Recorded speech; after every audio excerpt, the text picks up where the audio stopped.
Olá! No episódio 5, a gente vai se perguntar se a nossa autoimagem está calibrada. Temos falado muito sobre o que fica aqui dentro, sobre a nossa percepção, sobre as vozes que eu escuto dentro da minha mente, sobre o que eu tenho falado para mim mesma, mas agora chegou a hora da gente sair um pouco de dentro de nós mesmos e perguntarmos para outras pessoas: será que isso que eu estou enxergando é verdade? Será que essa história que eu estou contando dentro da minha cabeça faz sentido? Então, o que a gente vai tentar fazer agora é calibrar. E eu tive essa ideia ouvindo um podcast que eu gosto muito. Ele fala, são três mulheres que conversam sobre situações da vida de forma geral. E uma delas, desde o início das temporadas, falava muito sobre a mãe, quanto a mãe é fria, quanto a mãe não tinha cuidado, não tinha carinho com ela, enquanto essa mãe não era capaz de demonstrar amor. Então, sempre muito magoada. E aí, lá pelo, sei lá, 15º episódio que eu estava ouvindo delas, ela contou uma história que a mãe, nas férias, reunia todos os primos e alguns amigos mais próximos numa chácara que eles tinham. E essa mãe organizava uma gincana para as crianças. Então, todas as atividades durante um final de semana, ela passava semanas planejando e fazia aquelas atividades e fazia aquela brincadeira. E ela disse que era o evento da cidade, né? Era o evento mais esperado, era a gincana da tia, que era a mãe dela. E aí eu fiquei pensando exatamente sobre isso, sabe? Nossa, que triste, ela tem se contado uma história de uma mãe que não sentia amor por ela, de uma mãe que não se dedicava a ela. Mas na verdade essa mãe estava se dedicando, ela estava ali presente, talvez não da forma como ela gostaria, não demonstrando afeto como ela precisava, mas isso de forma nenhuma significava uma mãe sem carinho, uma mãe sem amor, uma mãe sem instinto materno. A gente consome muita informação do que deveria ser o certo, de como o amor parece, de como as coisas deveriam ser. Mas na verdade, o mundo ele é tão amplo, existem tantas coisas, tantas possibilidades que colocar em caixinhas como amor deveria ser, como afeto deveria ser, muitas vezes é cruel. Então eu fiquei pensando muito nessa mãe, na dedicação dela. Eu hoje, trabalhando, tendo filhos, eu não consigo me imaginar fazendo o esforço que ela fazia para ter essa atividade. E eu imagino o amor por essa filha, para ela colocar um esforço nisso. Eu senti a mesma coisa quando, conversando com a minha mãe, eu perguntei pra ela por que ela fazia acampamentos com a gente. Então, minha mãe trabalhava 60 horas quando eu era criança, em três escolas diferentes, e o meu pai gostava de laçar em rodeio. Então, de tempos em tempos, eu acredito que muito mais que uma vez por mês, tu colocava todo mundo no carro, pegava uma barraca e a gente ia acampar a maior engeada do mundo durante um final de semana. E aí, depois que eu me tornei mãe, eu tive essa curiosidade, eu perguntei, mãe, mas por quê? Eu falei, que dificuldade, olha o tamanho do esforço para fazer essa atividade juntos. E ela me respondeu exatamente isso, mas em que outro momento a gente criaria laços de família se não fosse com esse esforço? Então era uma tentativa que eu fiz de criar histórias e memórias em famílias pra gente. E a minha mãe também é uma pessoa que não demonstra afeto através de carinho. Mas se eu não enxergo essa demonstração dela como afeto, é muito difícil que eu consiga entender o outro, que eu consiga ter olhos positivos sobre a vida. E eu acredito fortemente que nós fazemos esse mesmo racional com nós mesmos. Então, se eu não sou capaz de enxergar que talvez a minha forma de atuar é diferente, como que eu vou me perdoar? Como que eu vou aceitar a forma que eu sou? Como que eu vou, talvez, aceitar que essa essência que eu tenho, ela não vai ser mutável, porque tem muitas coisas que a gente pode mudar e a gente tá falando muito de mudar e ter percepções diferentes e ter um planejamento de quais são as coisas que a gente quer para nossa vida, mas existem alguns centros que a gente não vai mudar. Pegando ainda a maternidade, para eu usar agora no meu exemplo, se eu não tivesse me colocado no lugar dessas mulheres e refletido com empatia sobre elas, provavelmente eu não conseguiria ter a empatia que eu tenho comigo hoje sobre brincar com os meus filhos. Então, eu sou uma mãe que não senta pra brincar. Eu não gosto, eu tenho horror de fazer brincadeirinha de criança. Não, nunca gostei, nem quando eu era criança eu gostava.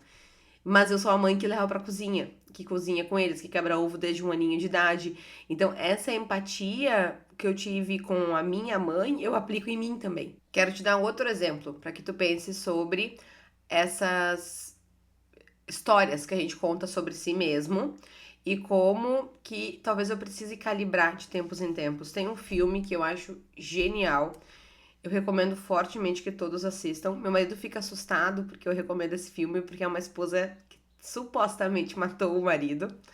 Mas ele é muito, muito, muito bom. Ele chama Anatomia de uma Queda. E então o homem aparece morto, o relacionamento deles estava com alguns problemas. E a história toda se desenrola no julgamento dessa mulher. E o filho é a pessoa que vai decidir se a mãe é culpada ou não, porque ele é a única testemunha, era um lugar isolado que eles estavam. Então o filho ele tenta contar essa história do que ele via no relacionamento dos dois. E por que que esse filme ele é de uma preciosidade imensa? Porque ele vai contando as diferentes perspectivas e a forma como cada um via a mesma história. E aí uma das pessoas entrevistadas é o psicólogo do marido durante o juízo, né, que eles estão fazendo, que o júri popular vai dizer se ela é culpada ou não. E aí o psicólogo conta do ponto de vista do marido que estava acontecendo. E aí quando ela vai responder, ela fala exatamente isso. Quando que um psicólogo vai ser justo? Jamais. Porque o psicólogo, ele escuta só um lado da história. Ele nunca vê a história como um todo. Então, se eu trouxer a minha psicóloga aqui, eu vou ser a vítima. Ele, com o psicólogo dele, é óbvio que ele é a vítima. Ele nunca olha pelo lado feio dele. Ele nunca olha para as coisas que ele não faz, as coisas que ele não entrega. Agora, por outro lado, ele exacerba, né? Todas as coisas que eu falho, todas as coisas que eu não sou boa. E eu fiquei pensando muito sobre isso. Eu falei, nossa, é verdade. As histórias que eu conto da minha terapia é 100% do meu ponto de vista. E se o meu ponto de vista ele tiver distorcido? E se o meu ponto de vista ele tiver mascarado por mágoas, por coisas que eu não sou capaz de me perdoar, por comparações injustas que eu faço comigo mesma, talvez por coisas que eu faço com as pessoas que me rodam, nos relacionamentos que eu tenho. Então esse filme ele é extremamente interessante pra gente pensar sobre isso. Então esse episódio, ele é sobre feedback.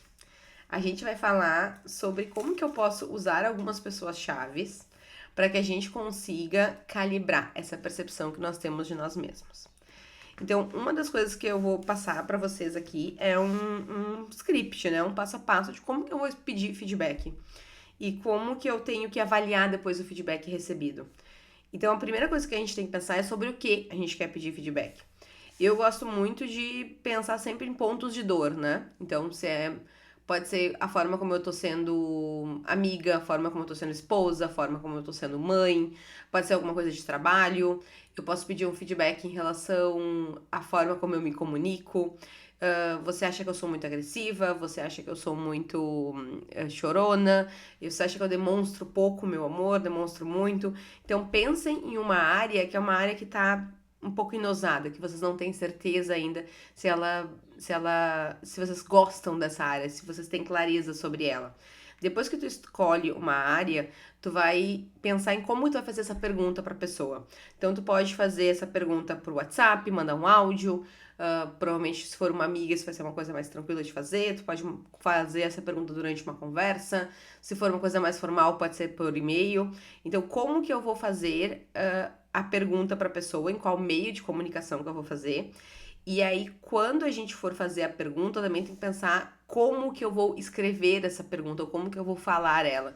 Então, vamos dizer, por exemplo, que eu tenho notado que eu estou mais agressiva, né? A minha comunicação tá violenta. Então, eu posso dizer pro meu marido, dizer, querido, eu preciso de um feedback. Eu preciso entender como que tu acha que eu tô me comunicando com as crianças. Tu acha que tá normal ou eu tô pegando pesado? Tu consegue pensar em alguns exemplos, assim, de vezes que foram positivas, negativas? Se você estiver junto com a pessoa, você pode deixar a pessoa falar um pouco e depois você continua pedindo mais exemplos de situações. Se for escrito, já deixa isso claro que você quer exemplos de quando isso aconteceu. Por que que isso é tão importante? Porque quando você pede exemplos, você tem uma noção de intensidade e você tem uma noção também temporal. Já aconteceu de eu pedir feedbacks para pessoas que me davam exemplos de coisas que aconteceram há 2, 3 anos. Eu não sou mais a pessoa que eu era 2, 3 anos atrás. Então, isso é uma coisa importante, dizer, situações recentes que aconteceram. Então, o que eu vou perguntar, como eu vou perguntar, e acho que a pergunta mais importante de todas é quem. quem você vai escolher para te dar feedback. Por que isso é tão importante? Porque a gente não pede opinião, a gente não pede conselho de pessoas que a gente não admira. E não é admirar como um todo, é admirar naquela área específica que eu estou pedindo o conselho. E às vezes essa pessoa vai dar conselhos e feedbacks de coisas que você nem pediu. Vou dar um exemplo. Um dos gestores que eu mais admirava como gestor de pessoas, que tinha uma leitura incrível de pessoas, um dia em uma janta criticou a forma como eu estava sendo mãe. Então ele falou que eu era super controladora. Porque foi ele fazendo esse comentário, eu fiquei muito abalada. Então eu não conseguia parar de pensar naquilo, porque ele era uma pessoa que eu admirava demais, eu gostava da forma como ele se comunicava, eu gostava da forma como ele lidava com a equipe dele, eu gostava da forma como ele pensava estrategicamente, ele era uma pessoa que eu admirava muito. Então eu fiquei pensando durante muitos dias no que ele me falou, fiquei revisitando a forma como eu tratava os meus filhos, se eu realmente era controladora ou não, até que em um dado momento eu me fiz essa pergunta, mas eu admiro ele como pai? E a resposta foi não, ele era um pai péssimo, extremamente ausente. Então é óbvio que para os parâmetros dele, a mãe que eu era uma mãe hiper presente, porque ele era um pai extremamente ausente. Então isso eu tive que reconciliar dentro de mim. Eu não aceito críticas, feedbacks, conselhos de uma pessoa que eu não admire nessa área, que eu não queira copiar, que eu não queira ser como ele. Então, naquele momento, e aí eu tive que recontar essa história na minha cabeça. Eu falei, como que eu sou controladora? Se meus filhos às vezes ficam 12 horas na escola, 10 horas na escola, eu tenho essa possibilidade de mandar eles para um lugar onde eles têm muita liberdade. E eu escolhi escolas que davam muita liberdade para eles. Então, eu fui para os dois extremos. É a pessoa que eu admiro e também o que é fato, o que é realidade. Porque isso é muito importante quando a gente está pedindo feedback, a gente se atentar a fatos e a realidade. Então, o que nós queremos perguntar, como que a gente vai fazer essa pergunta, para quem eu vou perguntar, e depois é quanto e quando, né? Então a gente quer um pouco de noção temporal e também essa noção de frequência, de intensidade. E as perguntas podem ser: qual foi a última vez que você viu isso acontecendo? Você acha numa escala de 0 a 10 que isso acontece quanto? E em termos de intensidade, eu sou a pessoa que tem o melhor ou o pior comportamento em relação a isso. Então, a gente tenta fazer essa intensidade para ganhar esse feedback, tentando mostrar pra gente, ok, isso é uma coisa pontual, é uma coisa frequente, é uma coisa crônica que eu tenho que resolver. E aí, quando a gente receber esse feedback, tá? Quando ele chegar, e aí pode ser em formato de áudio, pode ser no e-mail, pode ser numa conversa, a gente tem que pensar sempre em 3 pontos, tá? E aí isso é autorreflexão, não é pra ficar discutindo com a pessoa. Acho que isso é Deixa eu fazer um parênteses aqui. Quando você recebe um feedback, você só faz perguntas para entender o feedback. Você não discute se ele é certo ou se ele é errado. E por que isso é importante? Porque é extremamente constrangedor dar feedback. Para a pessoa que está falando para você e está te dando esse retorno do que ela pensa sobre você, muitas vezes é uma situação de vulnerabilidade. Ela está se mostrando vulnerável para ti. Talvez tu vai ficar magoado com as coisas que tu vai ouvir. E se tu fica magoado, é importante que tu fale: preciso cozinhar isso dentro de mim, eu preciso digerir. Nunca tinha pensado sobre essa perspectiva. Pense em frases que você consiga sair da situação sem quebrar essa amizade, sem quebrar esse relacionamento.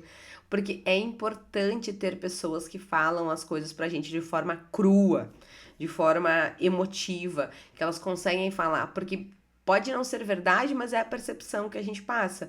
Então, por exemplo, no meu gestor, quando ele falou aquele comentário sobre mim, foi numa mesa de jantar. Ele falou isso num lugar com muitas pessoas. E aí eu fiz uma careta pra ele e falei, sabe? Tipo, e não continuei a conversa, cortei a conversa e mudei de assunto. Porque eu não queria discutir sobre aquilo, eu deixei pra pensar depois. Então, isso é importante, tá? Levem o feedback para uma fase de autorreflexão posterior ao encontro que vocês têm, ou posterior e-mail. Não fiquem revidando e justificando. Depois a gente pode marcar uma outra conversa e dizer, pensei sobre o que tu falou. E aí, mas tem que ser de um lugar de maturidade, não pode ser um lugar de birra, dizendo, não concordo com você, eu não sou assim, você é feio e chato, tá? Então é muito importante que a gente tenha essa consciência de que isso tem que ser um lugar de autocrítica, de autodesenvolvimento, de eu estou aceitando e eu vou ouvir isso de uma forma aberta, tá? Quando você tiver com feedback em mãos, eu quero que você pense sempre em passado, futuro e presente. Então, o passado é causa e efeito. Ok, se eu sou uma mãe super controladora, de onde isso vem? Faz sentido o que ele tá falando? Qual foi a causa de eu ter sido super controladora? Qual que é o efeito que isso pode ter? Então, eu vou pensar essa correlação de onde pode ter o meu gatilho, de onde está vindo esse meu comportamento. Eu vou pensar também no futuro. Então, tipo, isso é um ponto fraco ou é um ponto forte? Isso é uma fraqueza ou é uma fortaleza? Porque talvez para ele ser super controladora fosse uma fraqueza. Talvez na minha forma de criar crianças isso seja uma fortaleza. Eu penso, não, isso é exatamente o que eu quero ser. O que significa ser super controladora? Se eu tivesse mais intimidade, eu teria perguntado isso para ele. O que significa ser super controladora, na tua opinião? Porque talvez o que ele ia apontar como uma coisa ruim, eu ia dizer, não, eu realmente estou brilhando, é exatamente isso que eu quero ser. Eu quero ter esse tipo de controle aí, porque isso significa carinho, que significa afeto na minha mente. Então é muito importante que a gente entenda ponto de futuro o que eu vou fazer com isso? Eu vou continuar com esse comportamento ou eu vou parar esse comportamento? É um comportamento que eu quero manter ou não quero? Porque às vezes o feedback da pessoa é que o comportamento é ruim, mas para você ele é bom, é uma coisa que você quer, que você tá tentando mudar na sua vida. Então nem todo feedback que parece ruim, você vai aceitar ele como uma crítica. Eu lembro de uma vez que uma pessoa olhou para mim e falou: "Nossa, tu tá tão diferente". E eu nem pensei duas vezes, eu falei: "Ai, obrigada". Porque eu odiava a minha versão anterior, eu queria muito ficar diferente. Então ela falou do ponto de vista de crítica, porque ela não tava gostando do que ela tava vendo. E eu tava nas nuvens por eu estar diferente. Então aqui pensem, pego isso como fraqueza ou como fortaleza? E o presente é, o que eu posso guardar desse feedback pra mim, sabe? O que eu tô sentindo agora? Eu sinto orgulho, eu sinto reconhecimento, eu sinto vergonha. Isso é uma coisa que me magoa, isso é uma coisa que me deixa entristecida. Então pensem como que esse feedback que vocês estão recebendo, ele se manifesta na forma como tu te sente, porque isso vai te ajudar também a decidir o que tu vai fazer com ele em termos de futuro. Como que eu tô me sentindo em relação a esse feedback? O que isso representa? E aí depois tipo, tem um plano de desenvolvimento com isso que eu tô me sentindo? Quero me sentir assim ou não quero? Às vezes o plano de desenvolvimento é dizer, ok, eu tenho que mudar esse comportamento, tô sendo muito violenta, tô gritando muito. Ou então é dizer, não, isso é realmente o que eu quero fazer e eu tô orgulhosa que eu cheguei nesse lugar e eu vou continuar me desenvolvendo nessa área. O ser diferente, ou talvez ter um pouco mais de cuidado, mais afeto, que são os meus exemplos, né? O que eu quero deixar pra vocês como pontos de alerta quando a gente estiver pedindo feedback, tá? Eu acho que é o resultado versus a evolução. Isso é uma das coisas que a gente tem que pensar. Então, o feedback que eu recebi, quando eu comparo ele com quem eu era há um tempo atrás, ele é um sinal de evolução, é um sinal que eu tô presa em um comportamento do passado. Vou dar um exemplo. Eu tinha um hábito de comer minhas refeições sempre tinham açúcar. Sempre, sempre, sempre. Então pode ser que eu vá numa consulta nutricional e a minha nutricionista vai dizer que você está comendo muito açúcar. E aí, se eu for parar para refletir sobre isso, pode ser que eu estou comendo açúcar todo dia, em uma refeição. E a comparar com o que eu tinha antes, que era açúcar toda a refeição, ela tá me dando um feedback negativo. Mas eu preciso ranquear isso de resultados versus evolução. Ok, eu não estou ainda naquele lugar que eu desejo, eu não estou ainda com açúcar como uma refeição por semana, mas eu não faço mais açúcar em todas as refeições. Eu consegui limitar para uma refeição no dia. Então, esse olhar de evolução é muito importante que a gente tenha para pensar como que a gente se sente no momento presente. Isso só a gente vai poder fazer. De ver, tipo, se isso é uma coisa que continua estagnada ou se eu já demonstro evolução, mesmo eu não tendo chego ainda onde eu desejo. O segundo ponto de atenção que eu vejo muito acontecer, e é uma das coisas que eu mais oriento mentoradas, é sobre a projeção de quem te dá o feedback. Eu tive uma situação que a pessoa tinha um plano muito bom de projeto que ela queria para o negócio dela. E ela estava insegura em relação a esse plano, não porque faltava técnica, não porque faltava competência, não porque faltava recursos, mas porque uma outra mentora tinha dito que ela não seria capaz de fazer esse projeto porque ela não tinha uma formação na área. E aí essa mentora jogou na cara dela todas as 40 formações que ela tinha e disse: se eu com essas 40 formações não fiz esse projeto, imagina você que não tem formação nenhuma na área. existe uma projeção de quem te dá o feedback. Então, se você pedir o feedback e você perceber que a pessoa tá dizendo, eu não consegui, eu acho que tu também não vai conseguir, esse é o momento que você foge. Você foge. Pessoas que colocam um muro na tua frente, que não tem uma razão técnica, uma razão emocional, uma razão de recursos, ou que não te dão um plano pra sair daí, você foge. Eu posso dizer, tu não pode te demitir hoje porque tu não tem um pila guardado, tu não tem R$ 1 guardado, então tu não pode te demitir hoje. Mas eu não posso dizer que tu não pode te demitir porque eu não tenho coragem de me demitir, então tu não poderia se demitir. Eu tenho que te ajudar a enxergar quais são os pontos que tu não poderia fazer isso e como que tu vai fazer o plano de transição, mas eu de forma nenhuma posso projetar as coisas que eu não consigo em ti. Então, aqui, quando vocês estiverem ouvindo o feedback, também dei um passo para trás e pergunta: o que essa pessoa tá me dizendo é uma projeção dela mesmo ou ela tá focada em mim? Ela tá olhando para mim? Galera, isso é o que mais dá problema em feedback, tá? Tipo assim, de todos.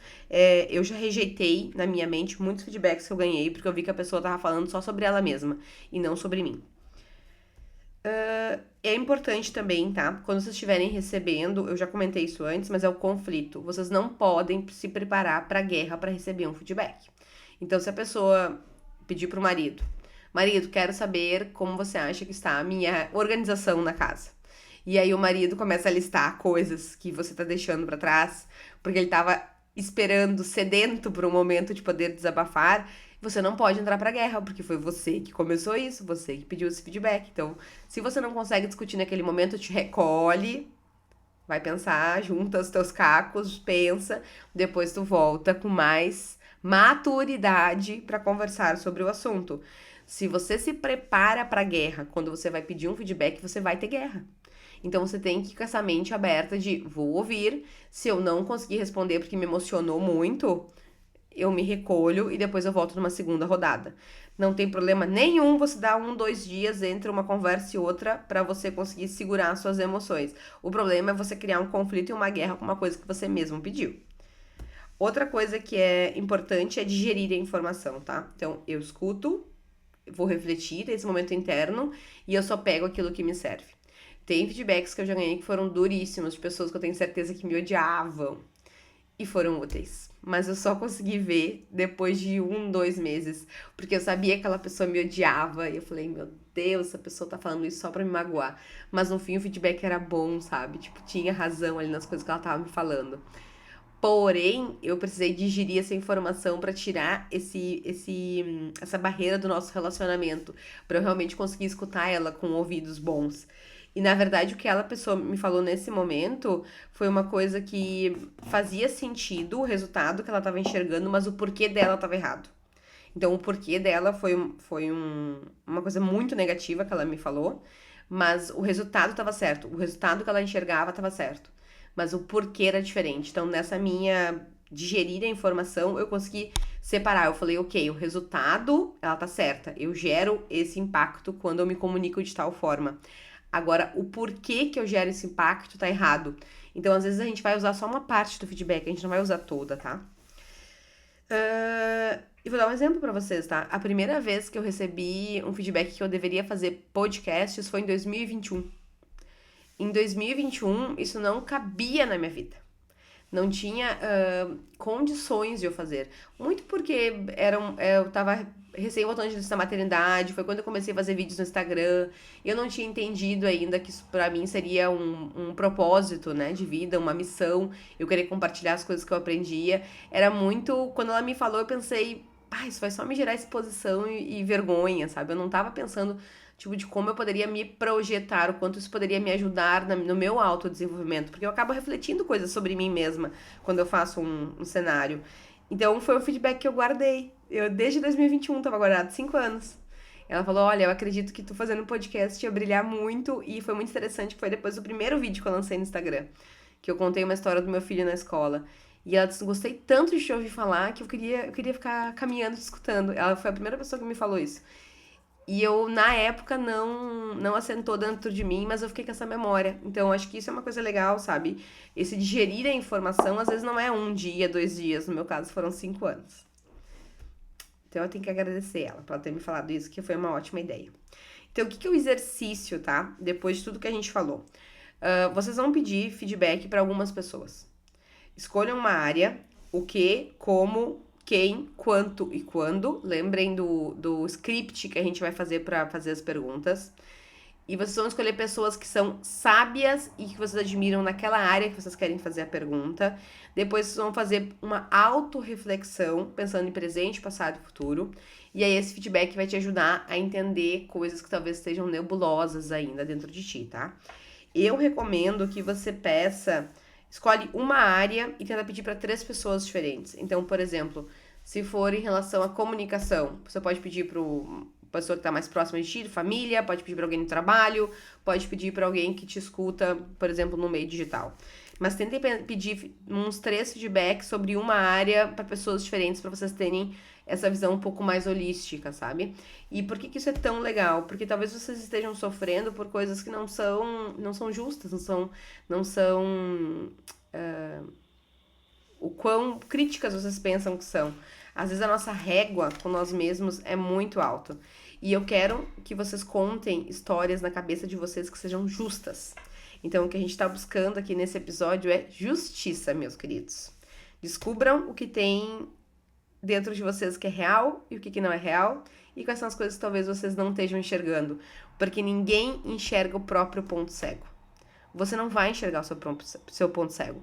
Você só enxerga o ponto cego quando alguém te mostra ele. Então, é isso que eu tô pedindo pra vocês.